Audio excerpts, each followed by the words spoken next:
Welcome to Château de Purnon, a masterpiece in 18th century French architecture. Purnon is our home and we're currently working painstakingly hard to save her from ruin, requiring one of France's largest private chateau restoration projects. Looking at her elegant facades and refined architecture, it's easy to forget that she was constructed at a time of impending upheaval.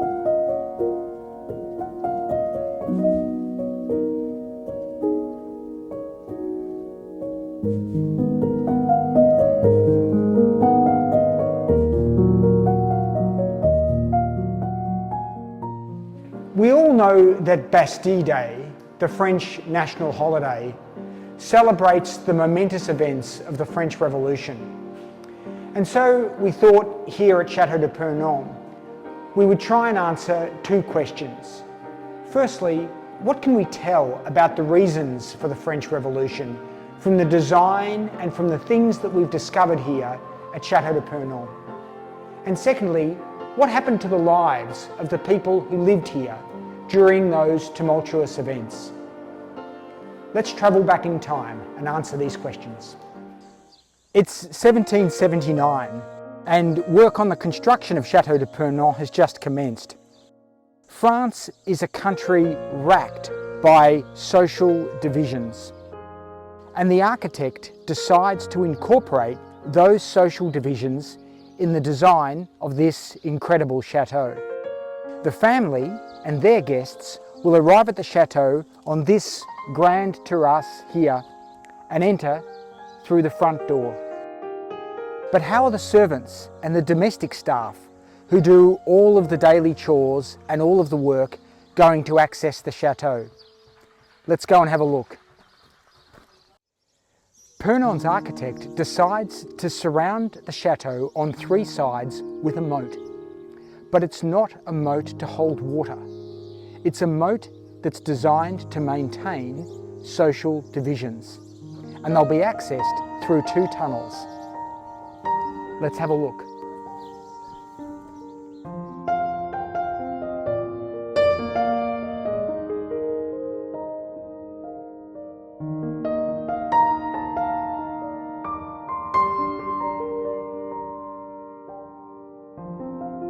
The moat that he designs discreetly divides the social classes.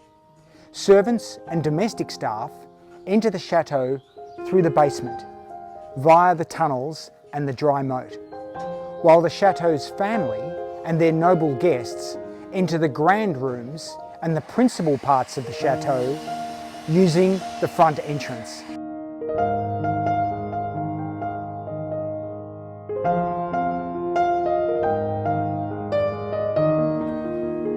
So, while it might seem quite offensive to us to divide the social classes in this way, to Château de Purnon's architect and to the family that lived here, it would have seemed quite normal. Here we are in the chateau's kitchen, but this was not the centre of daily life like it is in a modern kitchen in a home today.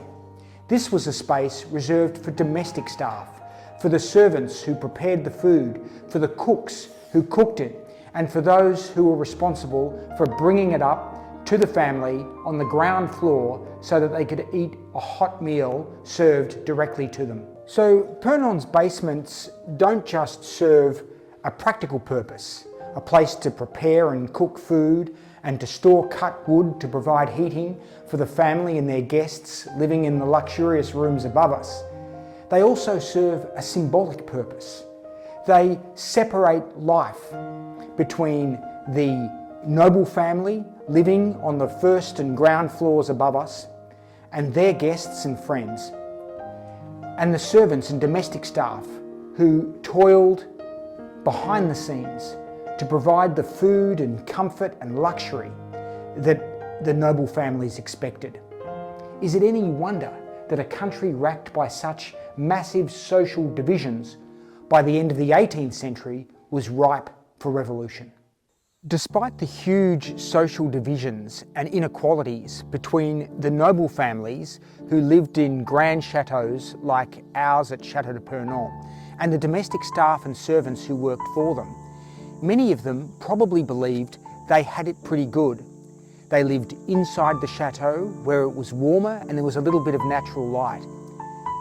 But imagine instead that it's the 1770s and you're an agricultural worker or a rural tenant farmer in France. Life is pretty tough. Behind me is Château de Purnon's pigeonnière, or its dovecote. And you can see the little boulons, or the niches, where the pigeons were bred and where they lived. Now, the number of pigeons that a noble family could own was directly related to the amount of land that they owned. And not only did these pigeons provide fertiliser and sometimes delicious meals, but they also did something else.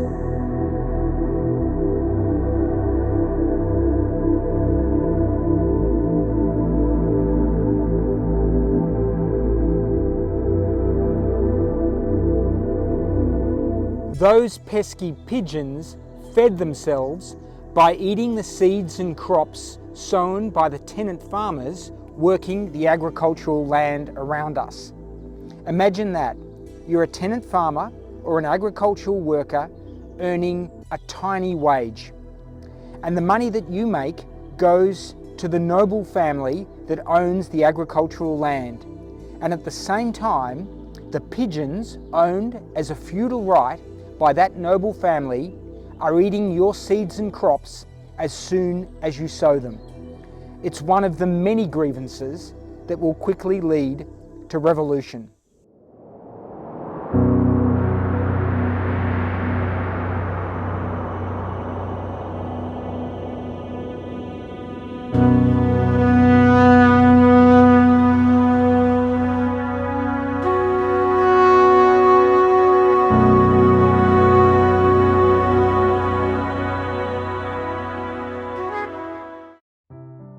This is Château de Purnon's Grand Salon. It's one of the most opulent rooms in the chateau and is designed to be the central point for the family's social life and entertaining. But just metres away, the staff working for the family are living in very different conditions. Come and have a look.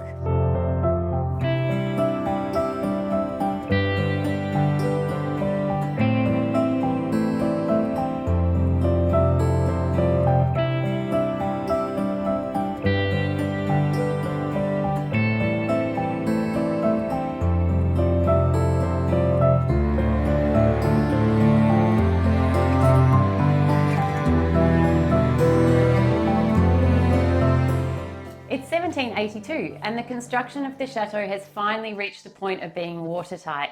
In 3 years from now, a maid will call this tiny room home. She's going to be the maid to the Marquis's mother and will live in stark contrast to the luxury of Madame de la Motte with her beautiful bedroom and dressing room just below.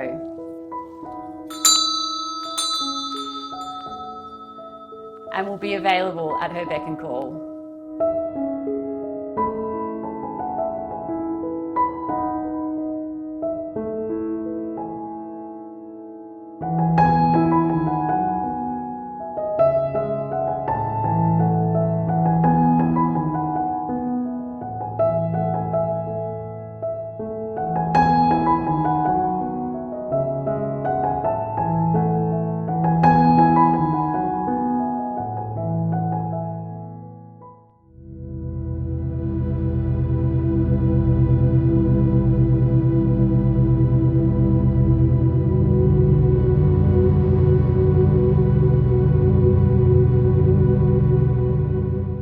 It's the late 1780s and construction of the chateau has reached a point where interior fittings and decorations are now well underway. But across France, social inequalities and social divisions are becoming worse and worse, and they're being fueled by an economic crisis. Look at this wallpaper. This wallpaper celebrates the Eden Agreement, a commercial agreement reached between France and Great Britain in 1786. At the time, it was celebrated in the free trade spirit of that era. But in truth, the agreement was very disadvantageous to France. It hurt French farmers and manufacturers, and it was just one of the many factors that ultimately will lead to revolution.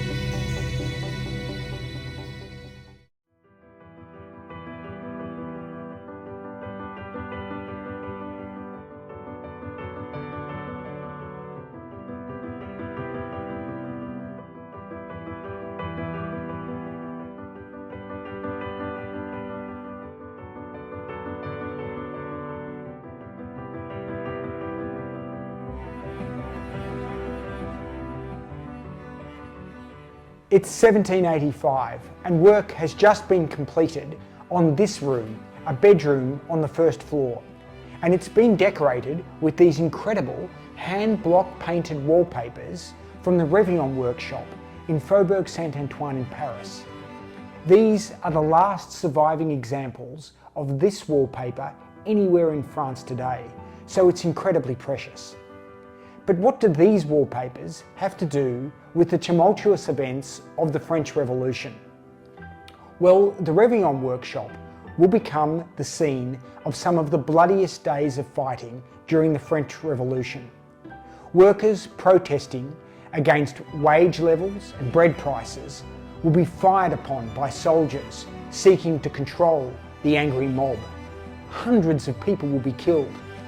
Many of the people who lead these riots will be sentenced to death, and others will be sentenced to punishing terms on French naval galleys. It's hard to believe, but some of the amazing artisans who designed and manufactured these incredible wallpapers will be witness and participate in those incredible events.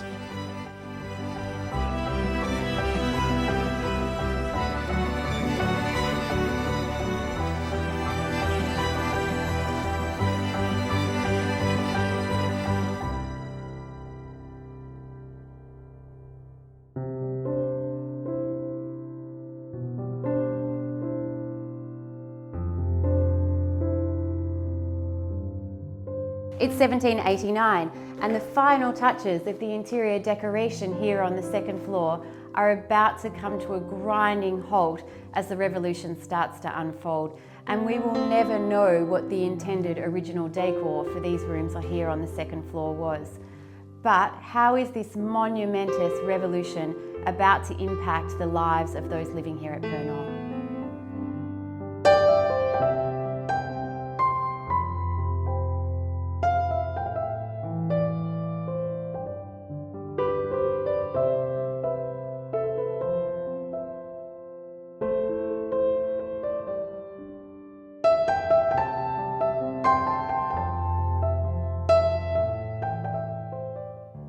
It's 1792 and just 7 years since this bedroom was completed for the Marquis and the Marquis's eldest son, Auguste.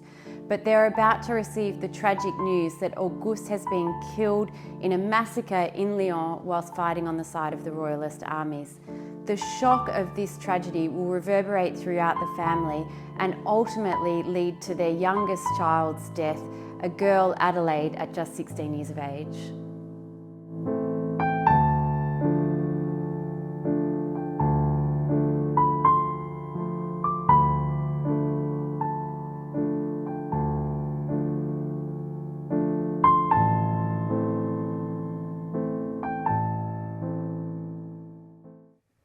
It's 1793.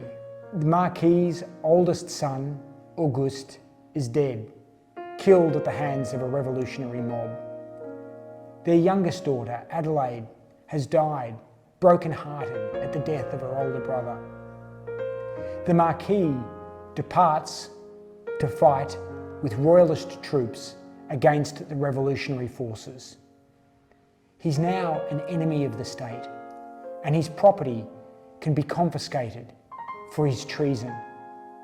The Marquise, his wife, stays at Purnon to defend the property. And here at the chateau, we found this extraordinary letter, written on her behalf, begging the French authorities to save Purnon and to save the property here from confiscation and destruction. And her plea will ultimately prove successful, and the chateau will be saved. But the Marquis's property, his possessions and his furnishings will be sold off at auction over the course of 3 days as punishment for his treacherous behaviour.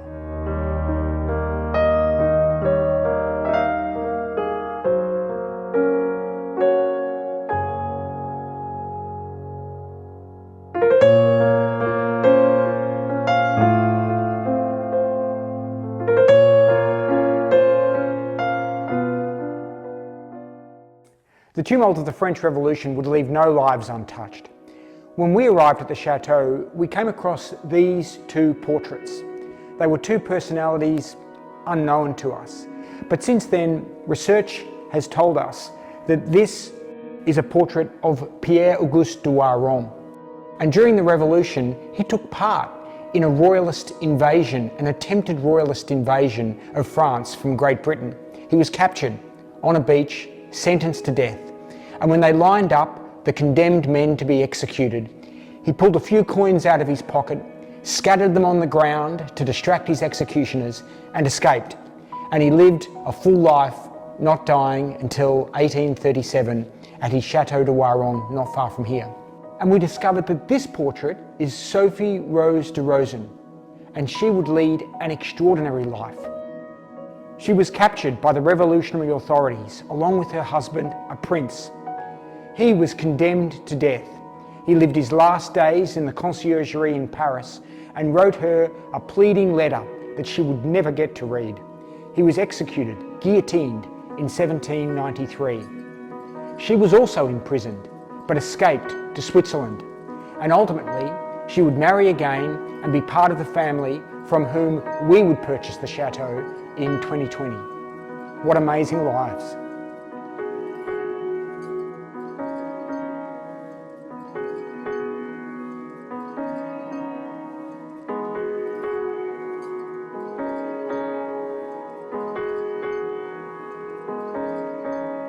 It's 1797 and finally order is being restored to France after the chaos of the Revolution.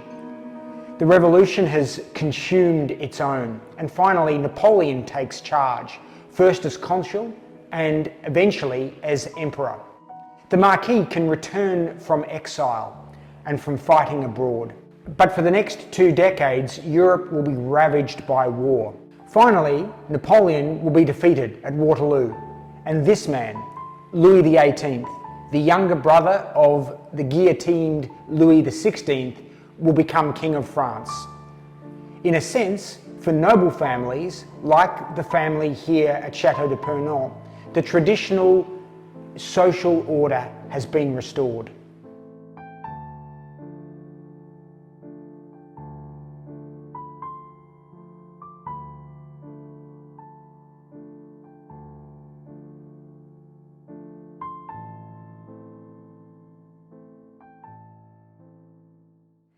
Purnon was built on the eve of a revolution that would change the lives of all those that lived here and threaten the chateau's very existence. Again, in the 21st century, after decades of neglect, Purnon is under threat. Tim and I would be absolutely delighted if you joined us on our journey to save Purnon. You can follow us on social media on Instagram or YouTube, or we would be thrilled if you joined us in Melbourne on the 26th of July for the launch event of Les Amis de Purnon, a not-for-profit association that's been set up to support the huge restoration project here at Purnon. All the details are on our website or in the link below, and we hope to see you soon.